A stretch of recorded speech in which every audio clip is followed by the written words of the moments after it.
How to destroy your life practical guide. ఈ guide వినండి. Step number 1, రోజు లేట్గా లేవండి. లేట్గా లేవు ఇన్ ద సెన్స్ మీ వర్క్ని డిలే చేయడానికి అన్ని చేయండి. లేట్గా లేవడం ఎట్లా?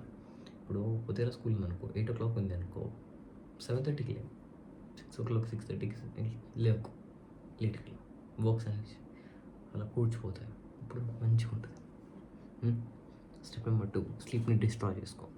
ఈ స్లీప్ని ఎట్లా డిస్ట్రాయ్ చేసుకోవాలంటే నైట్ మొత్తం పాన్ వీడియోస్, మూవీస్, ఇట్లాంటి ట్రాష్ కాంటెంట్ చూడండి. స్లీప్ని డిస్ట్రాయ్ ఈజీగా చేయొచ్చు. అండ్ డూమ్ స్క్రోలింగ్ కూడా.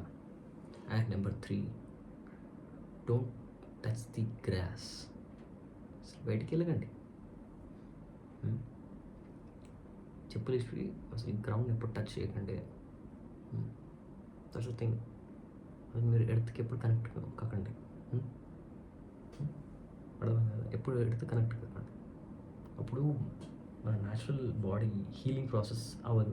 దాన్నే గ్రౌండింగ్ అంట. అది ఎప్పుడు మీకు అసలుకి చాంటా ఫరక్ పడదు. అప్పుడు తొందర మూట వచ్చిపోతాం.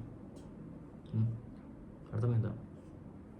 సో అర్థమైందా ఏంది? In the sense we have to like ఎప్పుడు వేయద్దు, ఇప్పుడు ఇవన్నీ వేసుకోవాలి. అండ్ నెక్స్ట్ వచ్చేసి ఇంట్లోనే ఉండాలి. ఇంట్లో ఉండి ఏం పని పట్ట లేకుండా, ఏమైనా లైఫ్ పర్పస్ వెతుకోకుండా, ఏం చేయకుండా, ఏది ఒక్కటి కూడా చేయకుండా ఉంటే అప్పుడు మనకి లైఫ్ ముందు కోసం ట్రై చేయండి మంచిగా. అండ్ నెక్స్ట్ వచ్చి హెల్త్ గురించి పట్టించుకోకండి అసలు ఒకసారి తినండి, ఒకసారి తినకుండా బయట పక్క తినండి, జ్యూసెస్ తాగండి, కూల్ డ్రింక్ తాగండి. ఇట్లా don't become a useless come by ఏదైనా చేసిన. బట్ ఇవన్నీ చెప్పిన రివర్స్ చేసుకోండి ఒక్కొక్క పాయింట్. అర్థమైందా?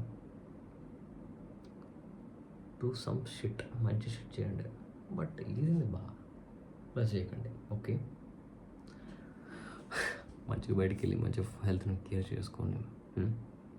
టచ్ ది గ్రాస్, సోషల్గా ఉండు. అది చేయి.